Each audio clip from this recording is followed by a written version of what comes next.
The Ketchup Boy. No, I got 4 watches, 4 chains.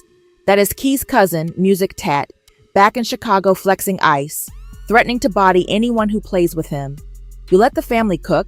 We just Chicago, man. L.A. is from Sherrick. I'm in Los Angeles. Keef won't go back. His last cousin who came back to Chicago got smoked on the sidewalk. 10 bullets? No. Music arrests. Keef went crazy. But years later, a lyric from King Von changed everything. My homie think I killed his cousin? Well, oh well.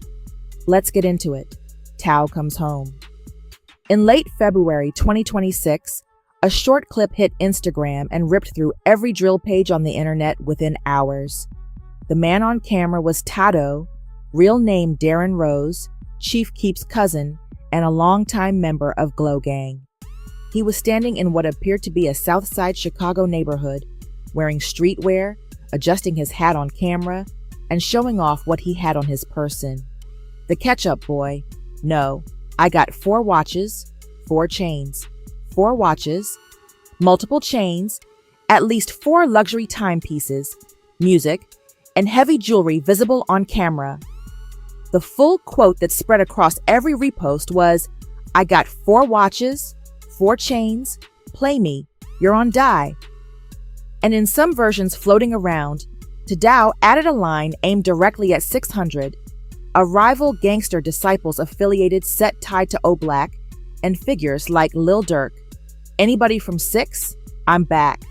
Not I might come through. Not I'll be in town. I'm back. Present tense, feet on the ground, jewelry out, and a death threat attached. The clip exploded across Instagram Reels on pages like My Mixtape, Daily Hip Hop on Demand, Squid Ape TV, and Poetic Flaco News. It hit Facebook Music through Plug Sounds and spread on X through My Mixtape highlights and user reposts. Thousands of views, thousands of likes, thousands music of shares, all within hours of hitting the timeline.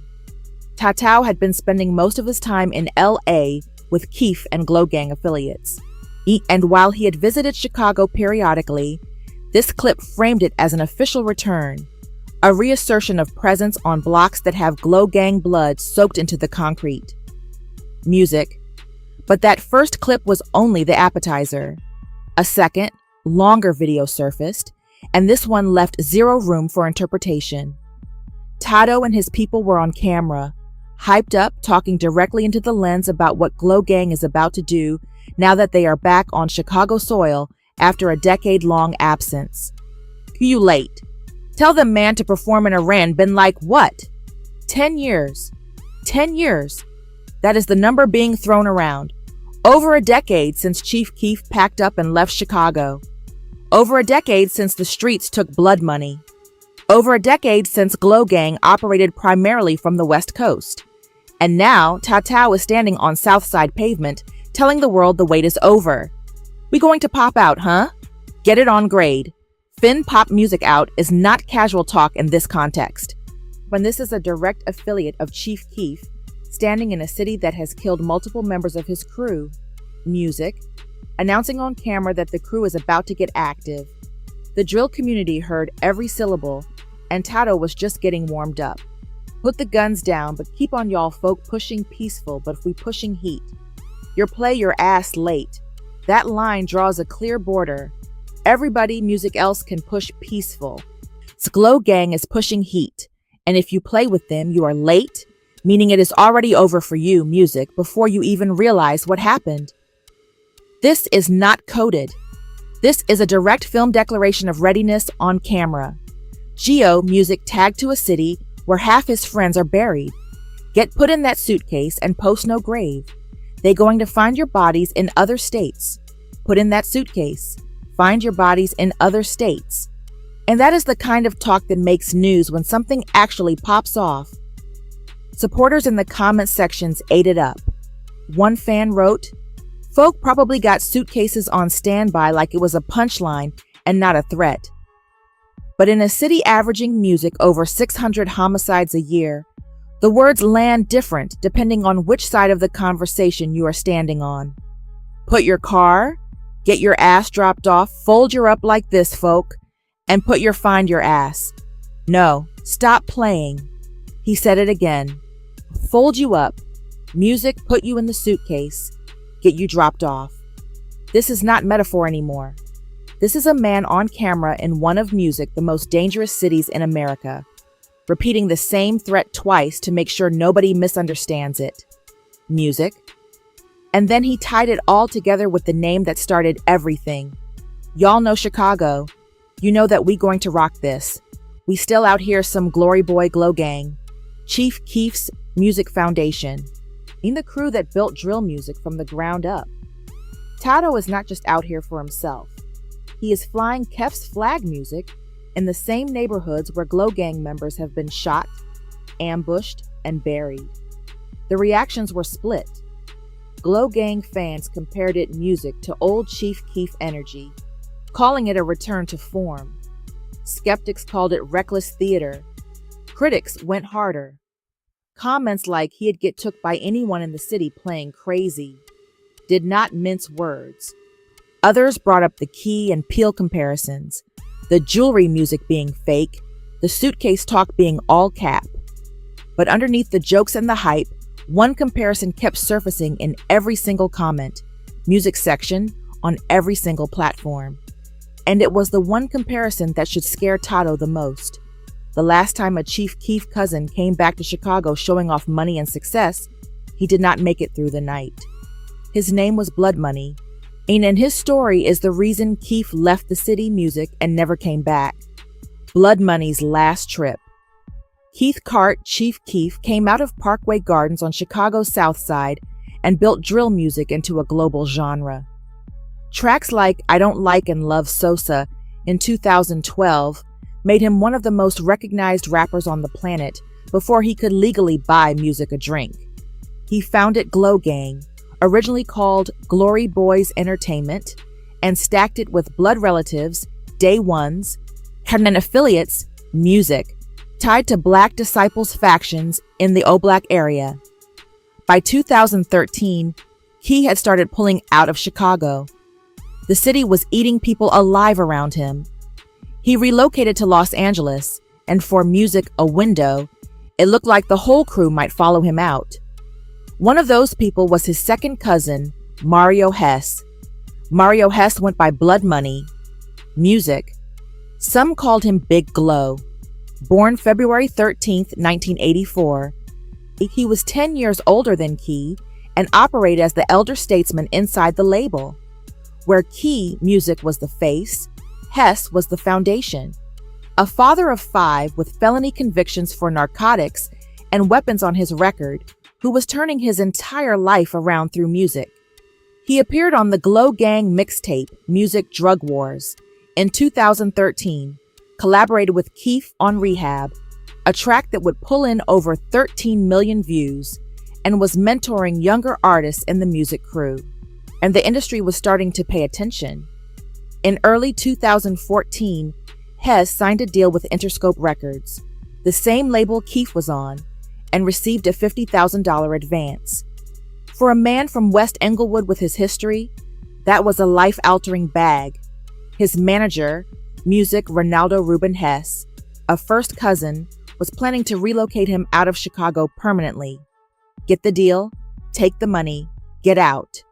Hess had been in LA with Keef working on new records. Everything was aligned. But then Mario Hess did what a lot of people from the hood do when they catch a check. He went music home. He came back to Chicago to celebrate the birthdays of 2 cousins and share his come up with the people who watched him, music grow. He was visiting family on the blocks where he spent his whole life. Relatives later told reporters that he seemed on edge before the shooting, like he could sense something in the air.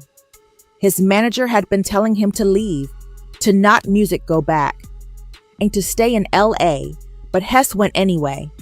The thing about making it out of a place like Englewood is that your success does not make you invisible. It paints a target on your back. Hess was posting on Instagram showing off the deal, showing the money was real. In a neighborhood where people barely eat, that kind of visibility does not go unnoticed. One neighbor told the media afterward that Hess wasn't too good for the hood despite his deal. And that single quote tells you everything about how certain people around him viewed his come up. The jealousy was real. The beefs were real. Music. The clock started the second he touched down. On the night of April 9th, 2014, around 9:45 p.m., Mario Hess was standing outside a family home near 56th and Elizabeth Streets in West Englewood. Music. He was out there celebrating with relatives, just existing. And then it went sideways. Possibly 2 gunmen approached and opened fire with semi-automatic weapons, releasing a storm of bullets into the night. They discharged over 24 rounds. The whole thing lasted seconds. Hess was struck up to 10 music times, primarily in the chest and torso, and dropped on the sidewalk. A 28-year-old relative, Music believed to be his cousin, Darnell Patton, was also hit in the abdomen, but survived after emergency surgery. Music. When police arrived, the scene was chaos, and investigators had to use index cards to mark the shell casings because there were too many for standard markers. More than 24 scattered across the concrete. No weapons were recovered. Witnesses were scarce because that is how West Englewood operates. The no-snitch music code runs deeper than the gutters on those blocks. Hess was transported to John H. Stroger Jr. Hospital and Music pronounced dead shortly after. He was 30 years old, a father of 5, weeks away from leaving Chicago for good. And now Music was a body on a slab. Police opened an investigation and looked into rap feuds as a potential motive given the tangled web of rivalries in Chicago's drill scene. Glow Gang had beefs with gangster disciples, factions like STL's EBT. There were stories that Hess had been involved in an incident where he shot an O-Black member called C Murder during a robbery tied to Key's home. That type of thing does not get forgotten on the South Side. Debts get collected. Other theories pointed to straight jealousy. A block kid who got a bag and came home to wave it around. Either way, no arrests were ever made. The case remains cold. After Hess died, rival rappers, Music, wasted no time dissing him in tracks.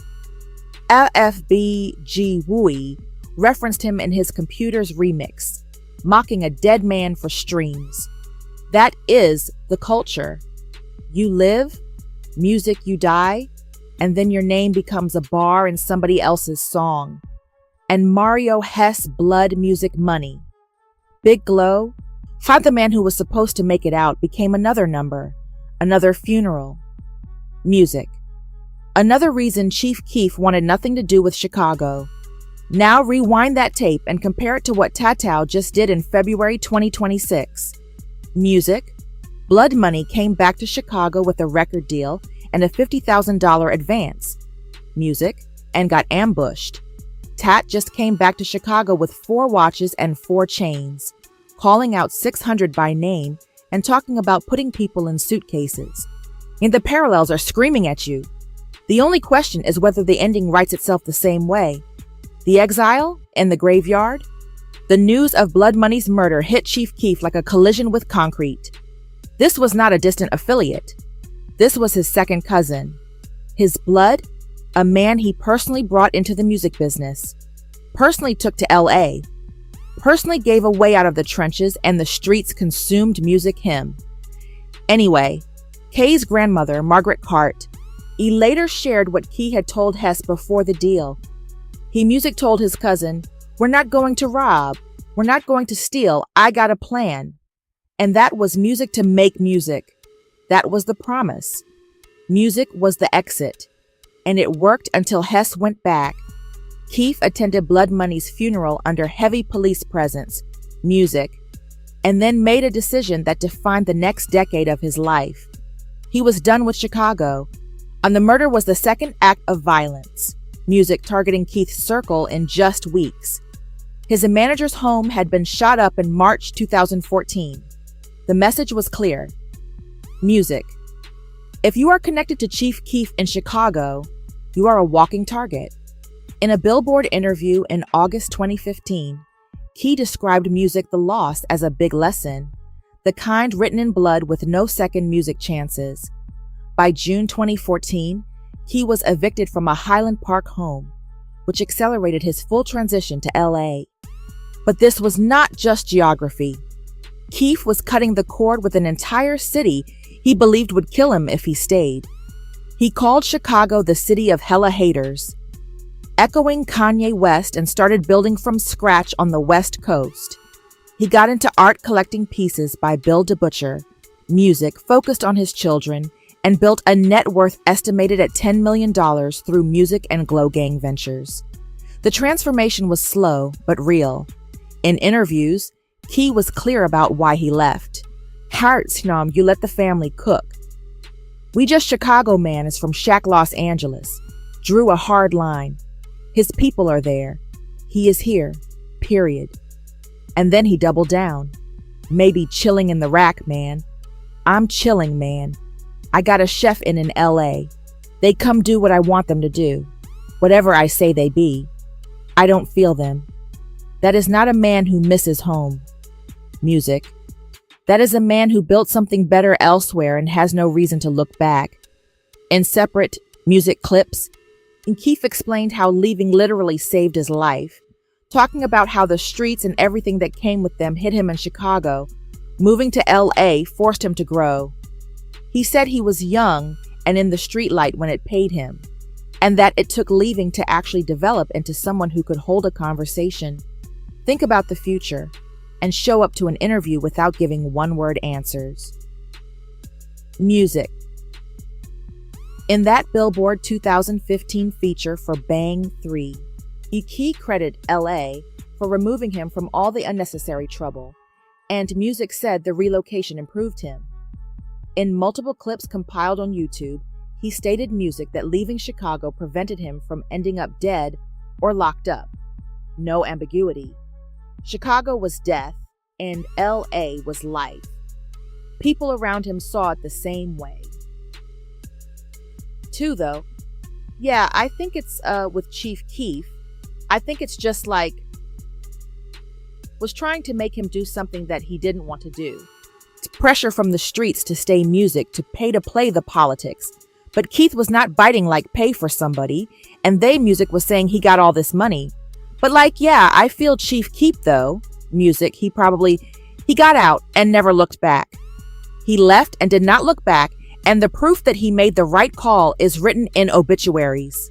Yeah, and then and you see what happens to the ones that didn't leave. Now they still getting caught up like Smoke or Dead, and they got his ass all the way over there. Music. The guys who stayed kept getting caught up, kept getting buried, kept getting locked away. Every single loss validated Keef's decision. Music from 2,000 meters away, and the city did not let him leave quietly. Officials created an informal ban on Keef performing music in Chicago, labeling him a violence promoter.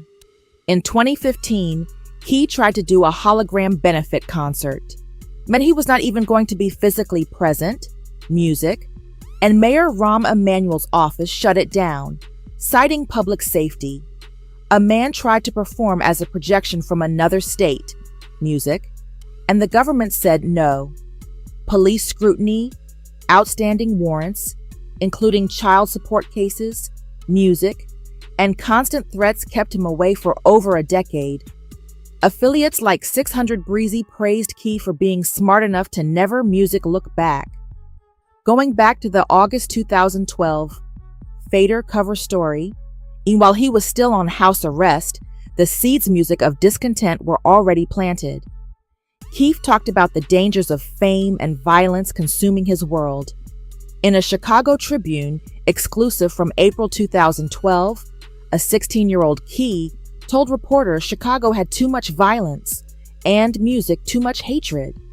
He was a teenager diagnosing the problem that would kill his cousin 2 years later. And in his May 2024 Grammy.com interview ahead of Almighty So, Music, Keef said he was better now than I ever was, crediting the maturity that came from distance.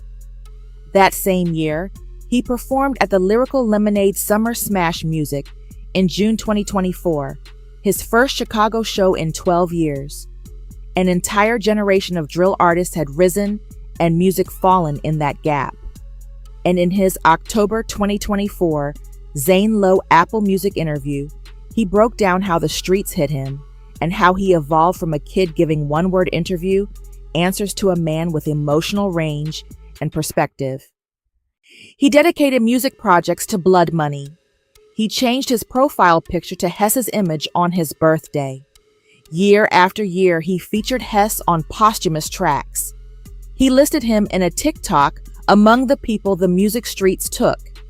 Every name represents a reason Keef stayed gone. But Blood Money was not the only one. Music?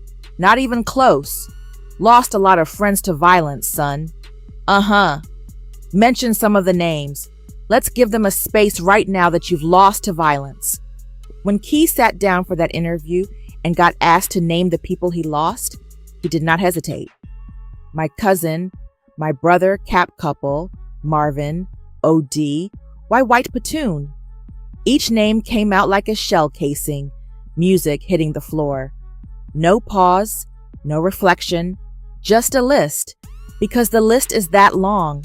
Kia, Lil Mo, there's a lot of guys. Did you just feel that loss of your friends? It's been felt. It's been felt. Music, 3 words that carry more weight than any drill bar he ever wrote. And when they asked what he did with those feelings, the answer said everything. Music. What did you do with those feelings? Take them and say, "Here, you want me to laugh this out?" He did not process it. He packed it up and kept moving. Because in his world, there is no time to grieve properly. Music. The next funeral is always right around the corner. Before Keef ever made a track, music there was O.D. Perry.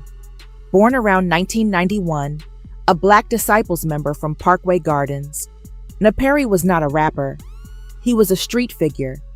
In August 2011, he was ambushed and shot multiple times near 64th Music and Martin Luther King Drive by alleged rivals from the Tuka Gang. He died on the pavement, and the neighborhood renamed the Music Block. Parkway Gardens became A Block in his honor. Keef was 16. He referenced Music Perry and tracks like 3 Huna and channeled that death into the raw anger that defined early drill. No arrests were music made. Then on January 2nd, 2013, Keef's stepbrother was shot dead in Chicago at 19. Some sources identify him as Ulysses Gender. Keef was on probation for a 2011 weapons charge and could not attend the funeral. He watched it through FaceTime, staring at a music screen while they lowered his brother into the ground. He called this one of the losses that hit hard and pointed to it as an early signal that Chicago was going to keep taking from him. After Blood Money, and in April 2014, the next hit came on July 11, 2015. Marvin Carr, known as Capo, shot and music killed in a drive-by on Chicago's South Side. Born April 22, 1993, Capo music was core Glow Gang, appearing on mixtapes like Back from the Dead, 2, and known for tracks like Swag School. Music. He was shot in the hip and back in South Shore. Bystanders tried to help. Video circulated online, but he died at Advocate Music Christ Medical Center at 22 years old, and the tragedy multiplied. Getaway car struck and killed 13-month-old Dylan Harris, a baby in a stroller who had nothing to do with any of it. A rapper and a baby in the same music incident. 2 suspects were arrested. Keef tried to organize a hologram benefit for Capo, which police shut down. The city would not even let him mourn through a projection on a screen. 2 months later, September Music 2015, Marcus Tan, known as Wolf the Boss, found dead. Tan ran the Chief Keef Glow Shop marijuana dispensary music in Compton, California. Yet he met Keef through Blood Money and was embedded in the crew. Tan and another man were found dead, music, inside the shop in a suspected robbery-turned-shooting. He was 24. This one hit different because it did not happen in Chicago. It happened in California, in a business carrying Keef's name. The violence had followed them across state music lines. Then on June 19, 2020, Kentry Young, Trey Savage, was shot and killed while driving in South Chicago. Born July 4, 1993, Trey Savage was a founding Glow Gang member featured on Back from the Dead. Known for Faces, he had survived previous shootings, but this time, the bullets caught him in the neck and shoulder. He crashed into parked cars. He was 26, a father, case unsolved. Keef posted tributes, calling him brother. Beyond those, he referenced music names like White Tone and OD, people whose deaths did not make headlines but carved the same holes. Lil Steve died from gun violence by 2014. James Jamo Johnson, a Glow Gang affiliate, was killed in a 2015 shooting. Fredo Santana, Keef's cousin and collaborator, died in 2018 from a seizure caused by lean addiction, its own form of street violence, wearing a different mask.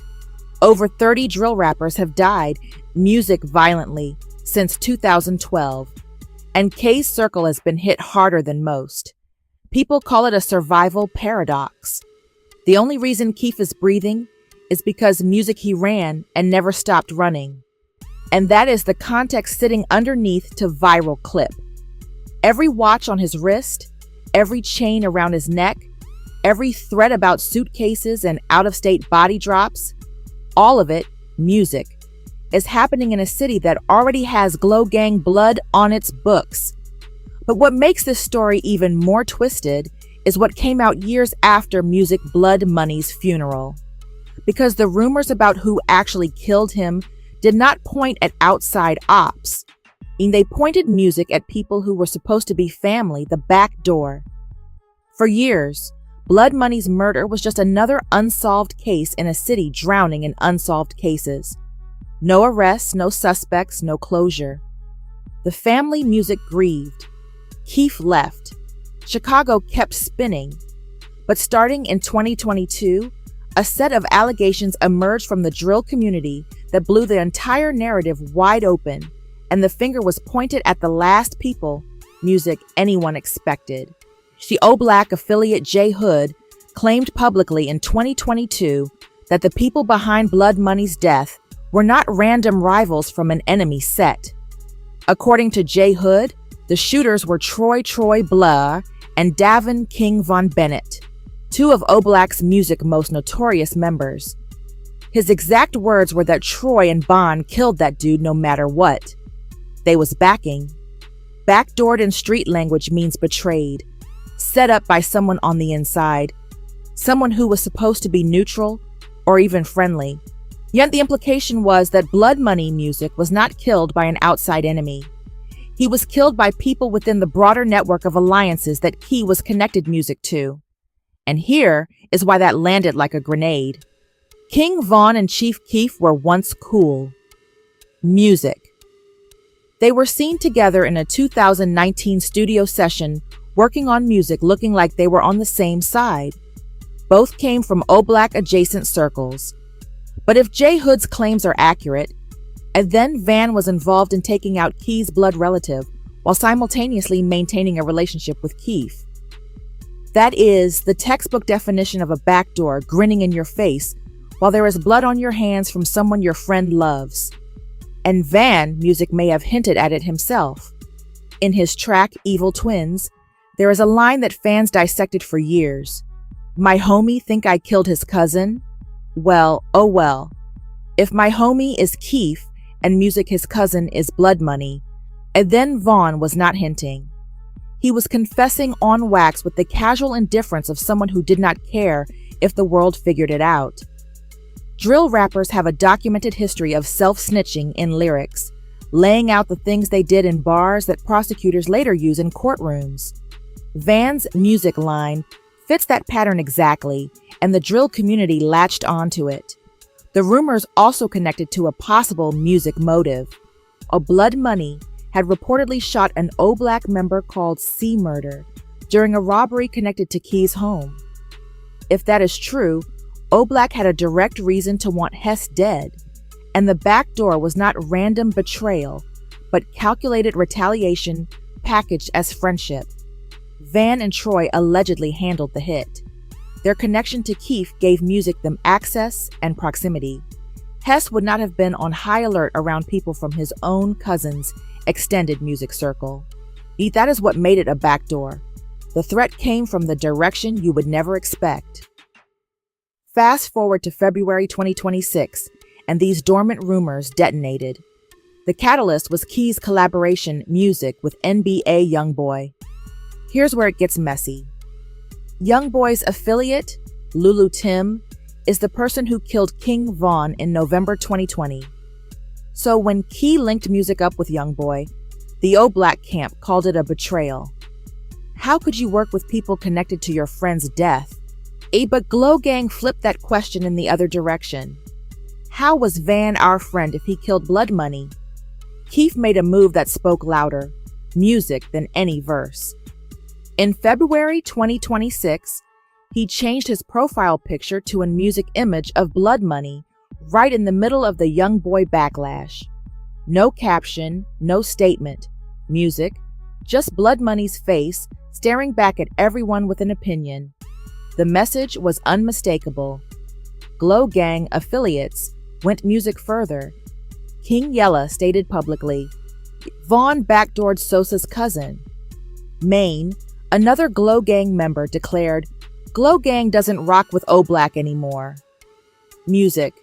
The lines were drawn in permanent ink. Then there is the music. Keef released Avoid That Boy in fans. Music immediately connected it to the backdoor narrative. The lyrics include lines like, that's the same dude my cousin punched. Hope you pass away out of town like your bro. If that is aimed at Vaughn, Music, who was killed in Atlanta, away from home, and then Keef was doing exactly what drill rappers do, putting the beef on wax, making it permanent, and letting the streets decode it. Not everybody buys Music the story. Blood Money's own family and Front Street associates have said the actual killer died in 2015, years before Van's rise. On social media, a based music glory boy called the Vaughn connection a fake story and cited family statements.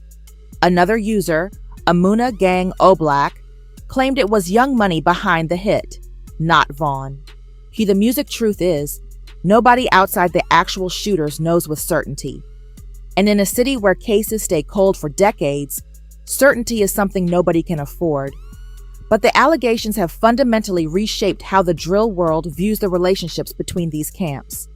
And they have given Keef all the justification he needs to link with YoungBoy and cut O-Black off permanently. And that music brings us full circle to Tatao, standing on those blocks in February 2026. He is not just flexing jewelry. He is not just talking reckless for the camera. He is representing Glow Gang in a city that has taken O.D. Perry, Keef's stepbrother, Blood Money, Capo, Wolf DeBoss, Trey Savage, and a list of names too long to finish. He is standing on blocks where the people accused of killing his own cousin used to roam. Music. He is calling out 600 by name, talking about suitcases and out-of-state body drops. Telling everyone with an earshot that the crew Chicago thought was gone is back and pushing heat. In 2014, Blood Money came home to celebrate and caught 10 bullets on the sidewalk.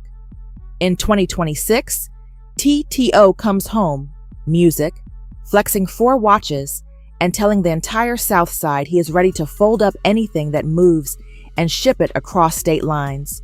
The faces, Music change, the jewelry changes, the exact address changes, but the formula stays the same. Glow Gang member leaves Chicago. Glow Gang Music member comes back. Glow Gang member makes noise on blocks that already have Glow Gang blood in the soil. Chief Keef figured Music that equation out 12 years ago, which is why he is in Los Angeles with chefs cooking for him, while his cousin plays Russian roulette with Music an entire city. And as of right now, with the backdoor allegation still unresolved, the Oak Black music beef burning hotter than it has been in years, and Tatao back on the blocks that took blood money, the only question left is whether Glow Gang has learned anything at all, or if Chicago is about to take another